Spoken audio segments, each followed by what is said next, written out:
And God said, Behold, I have given you every herb-bearing seed. It shall be for food. Genesis 1:29.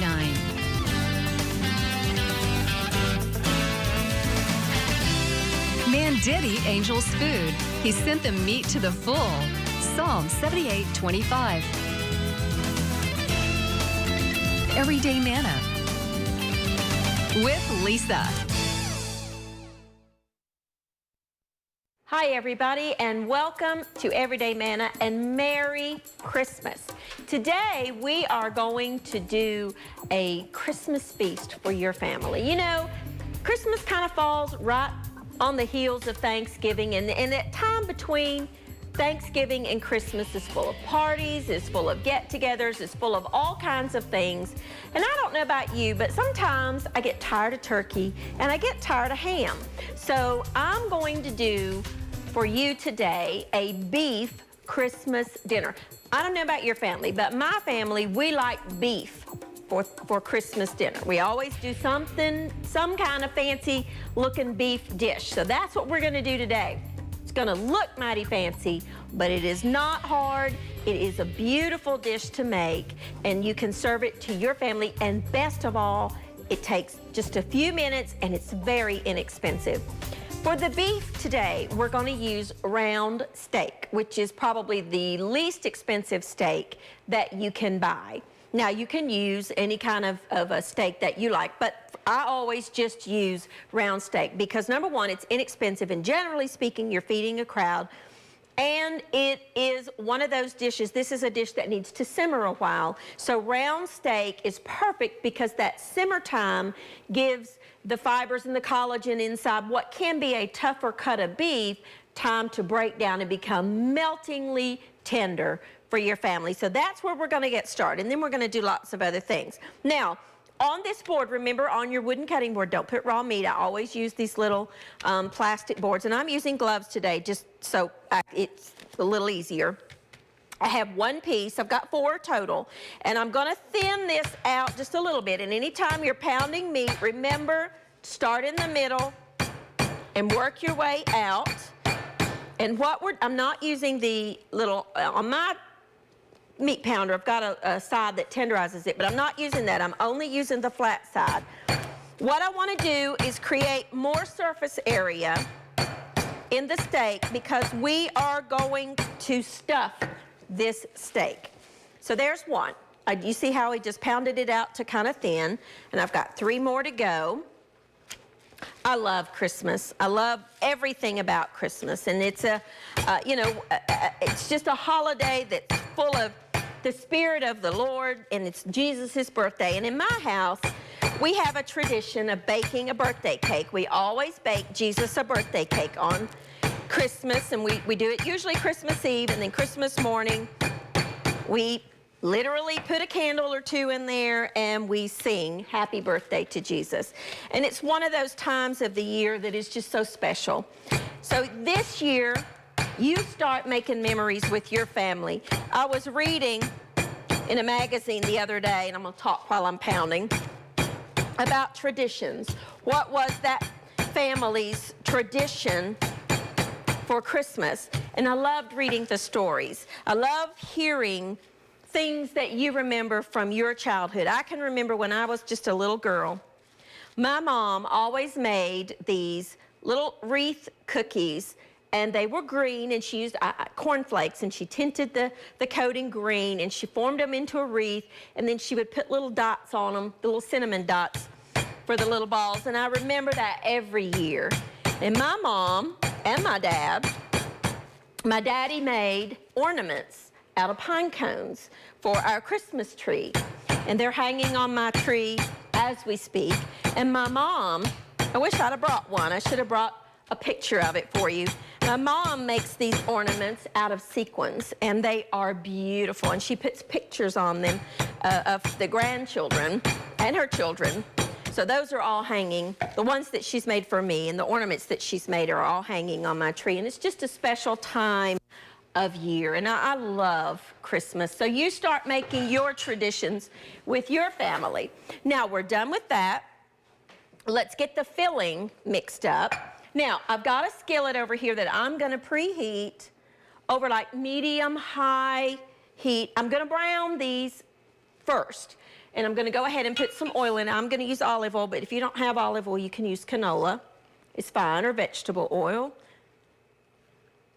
You want, I don't know, about 1/4 cup or so, because remember now, the olive oil is gonna help flavor the sauce too.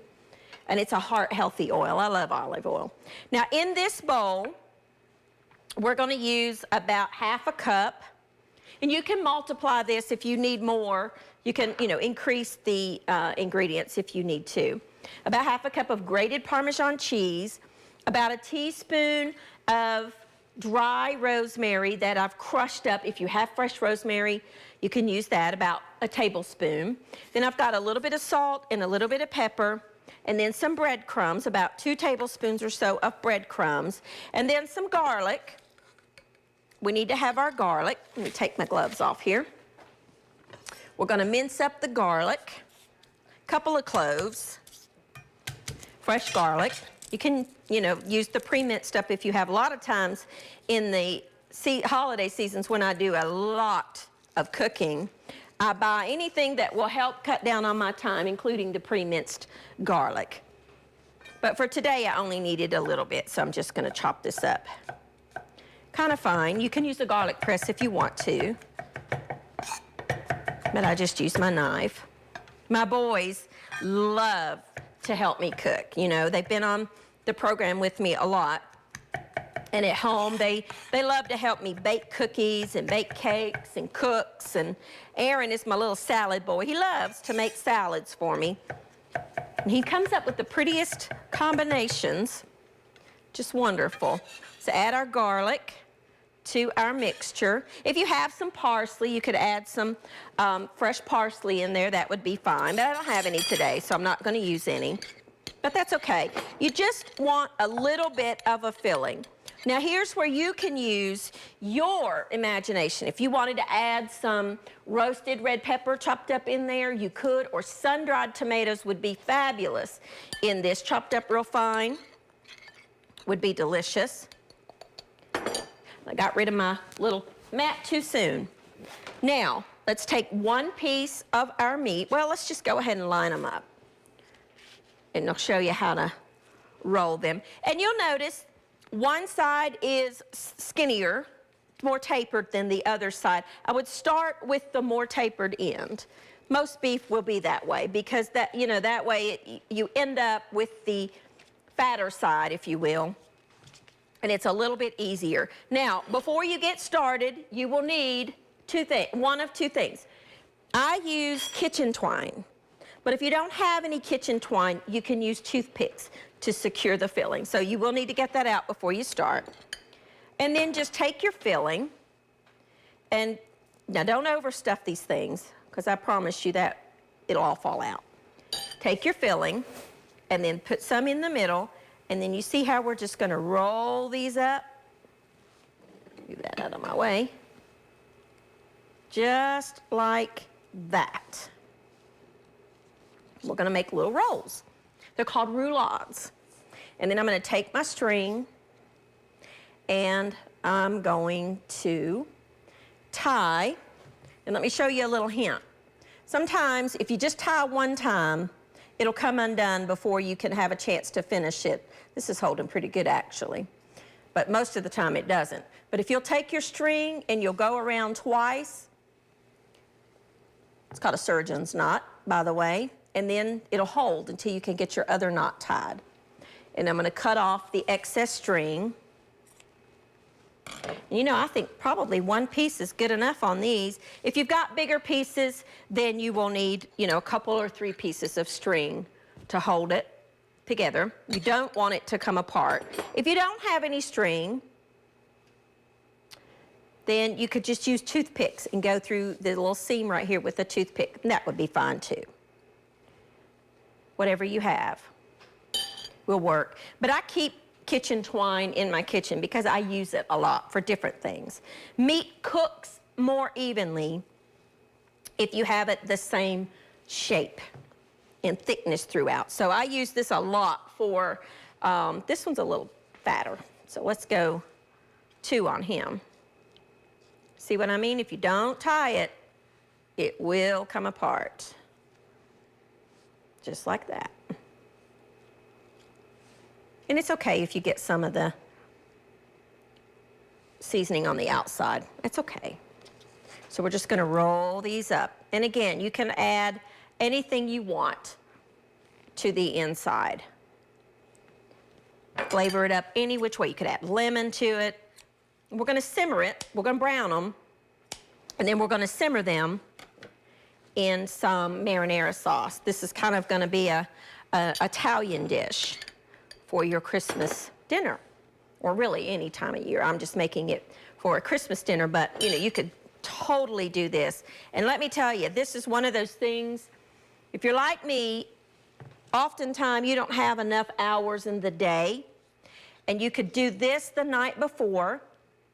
You could even brown them off the night before and then put them in your slow cooker on low and let them simmer for about, I don't know, 4 to 6 hours on low, and boom, you've got dinner done when you come home.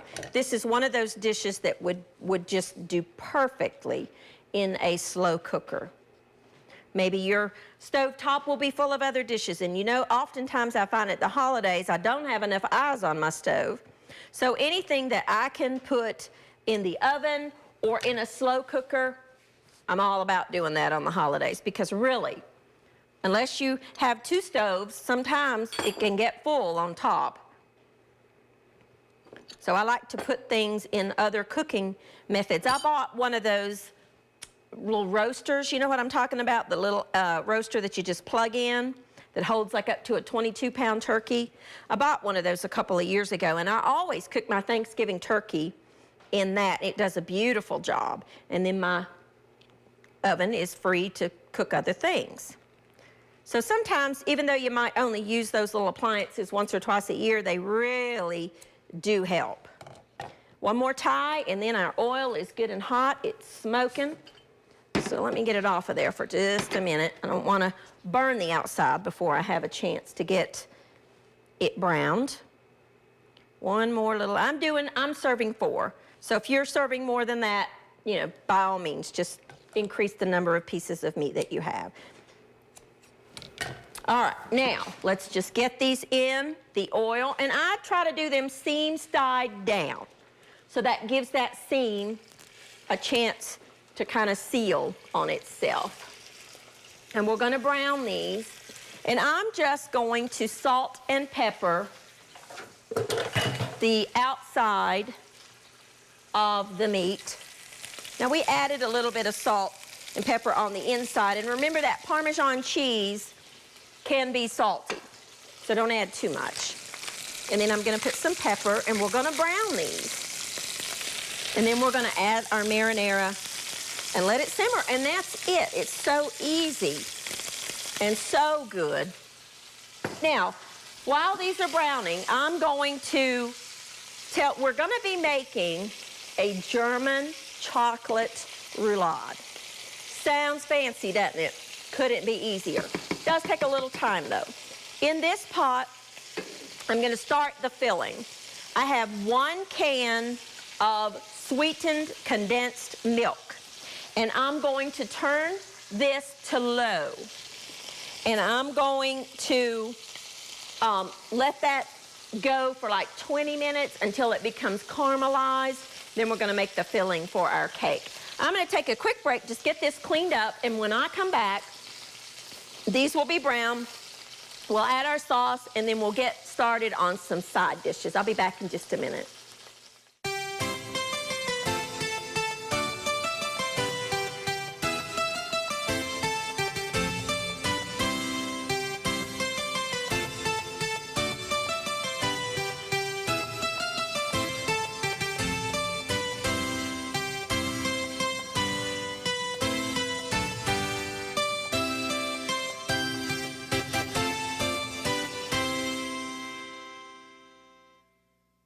All right, now look how beautiful and brown our wonderful little beef rolls are. I'm telling you, they smell so good. And they're good and golden brown. And that's what we want. We want that on all sides. And you see all those little bits in the bottom? That's called flavor. Look at that, how beautiful. That's what you want right there. You want that golden brown look. Turn it to low. And then whatever your favorite marinara sauce is, whatever kind you like. And you can serve this over, you know, spaghetti or linguine or something like that if you wanted to. You could absolutely, totally serve it over a pasta. And I'm adding 2 jars of just jarred marinara. If you want to make your own, go right ahead. It's up to you, whatever you like. And that's it. All you need to do is just make sure that those beef rolls are covered up in that sauce. And we're gonna bring this to a simmer and we're gonna let it go for about 30, 45 minutes or so, which is perfect, enough time to get the rest of our dinner cooked. So that's it for the main dish. All it needs to do is simmer. At this point, if you wanted to, again, put it in a crock pot and let it go. Whatever works for you and whatever's easier for you. Now, I've got a skillet here that I have melted about 1/4 cup of butter, and our wonderful sweetened condensed milk is still going. And I'm going to dice up an onion. Now this was a huge onion, so I'm only gonna use half of it. But if you've got a smallish onion, then you want, you know, the whole thing. We're gonna dice up an onion. We're gonna make a pea casserole. I love peas. So this is one of those things that I thought, now how can I make a casserole made with peas that's easy and quick? And so this is what I come up with. It could not be simpler. We're gonna saute some vegetables. We've got an onion and a red pepper because it's Christmas and I wanted to use red pepper. If you don't have a red pepper, you don't have to use, or you could use a jarred roasted red pepper if you wanted to. But I'm gonna use a red pepper, and I'm gonna use the whole pepper because I absolutely love these things. Love them. When they go on sale, I buy them and just eat and eat and eat red peppers. Love them. And do you know that red peppers are one of the healthiest things that you can eat because of the color? Take the ribs out. They're not hot at all. But they're full of antioxidants and vitamin, I believe it's vitamin A, or it might be vitamin C. I'm not a nutritionist, but I do read a lot on these things, and I do know that the darker the color or the brighter the color of the vegetable, the healthier it is. As I tell my children quite often, always cut a pepper, by the way, from the inside out. It's a whole lot easier.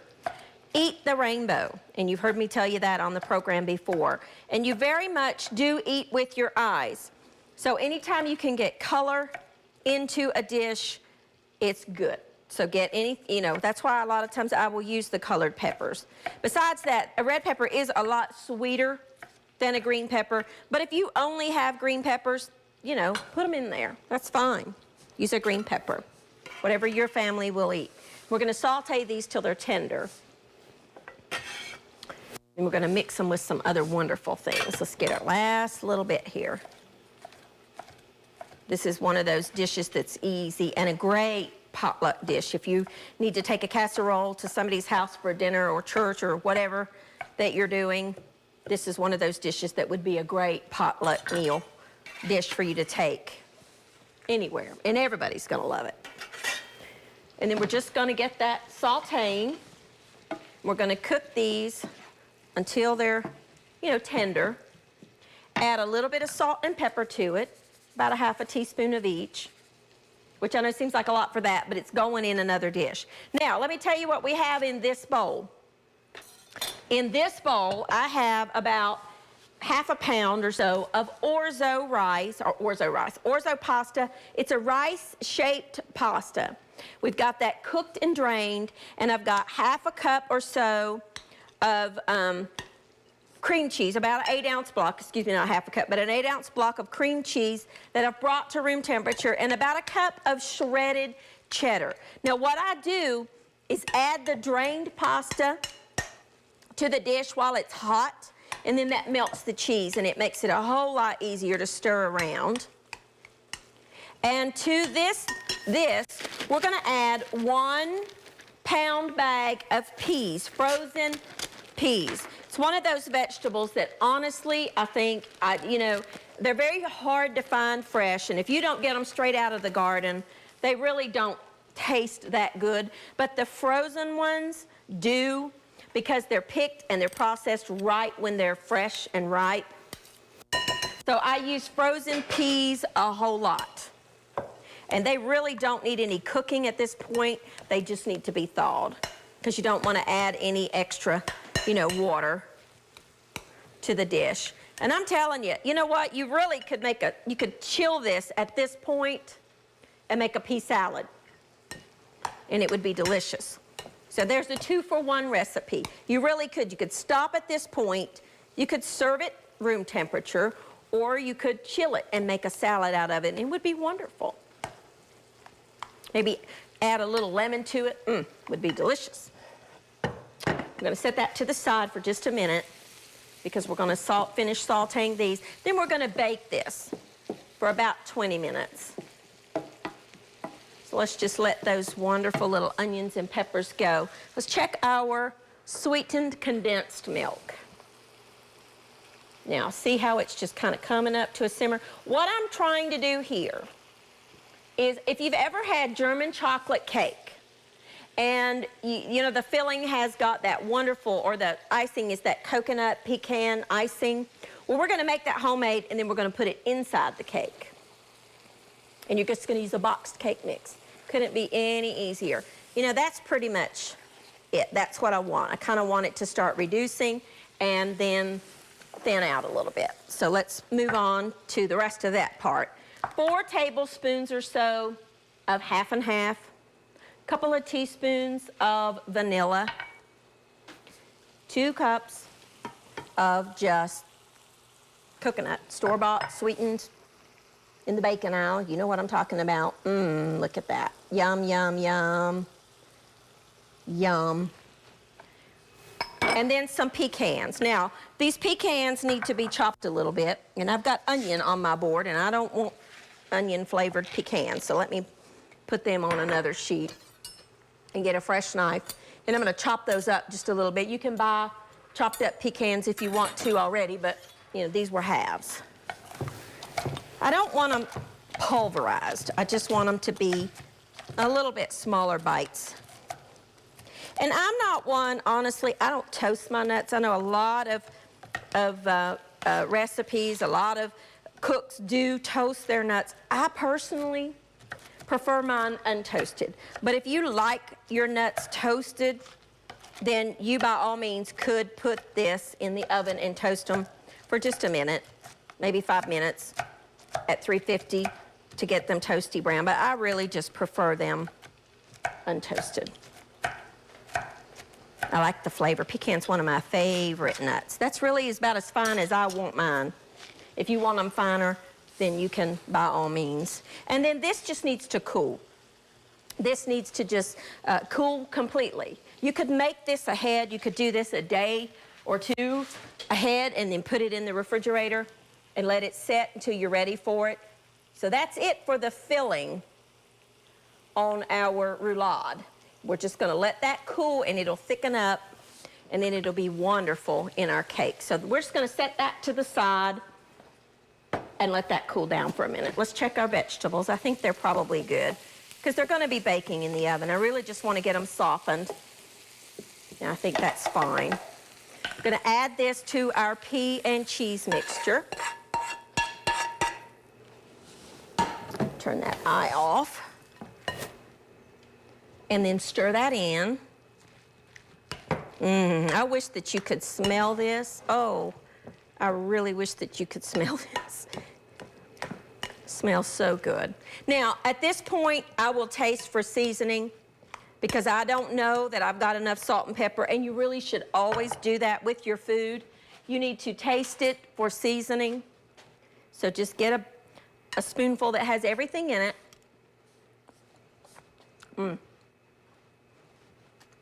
It's perfect. That is so good. Love it. Now, I have a baking dish that I have sprayed with just a non-stick cooking spray. And I'm gonna put my pea casserole filling in that dish, and you could totally make this ahead. Wouldn't put the crackers on top until I was ready to bake. But you could do this the day before up to this point and then cover it and refrigerate it and then just bake it off right before you're ready to serve. And it would be fine. Could serve it just like that, to be honest with you. It's delicious. Creamy with all that cheese. And look how pretty. You see what I'm talking about with color? You've got the green, you've got the yellow, you've got the white, and you've got the red from the red pepper. And it looks beautiful. And that matters. It really does matter. And there you go. A wonderful dish. That's wonderful, just like that. We're gonna make it even better. I have a sleeve of just buttered crackers, you know, the kind I'm talking about, whatever kind you like. Just some kind of a buttery cracker. If you don't have and you just have saltines, use those and mix them with a little bit of butter. And I'm gonna crumble some of this on top. I've got my oven preheated to about 350 or so, 325, 350. And we're gonna bake this for about, 20 minutes or so until it's just warmed through, because really everything is cooked. We're just really trying to get the topping browned up a little bit. I'm gonna use the whole sleeve, but you don't have to if you don't want to use that many. You could, by all means, put those in a baggie and crush them up. If you've got kids, my children would so love to put those in a Ziploc baggie and pound away, but they're not with me today, so I'm gonna do it by hand. But if your kids are with you, let them do this. Let them crunch it with their hands. Clean hands are a cook's best tool.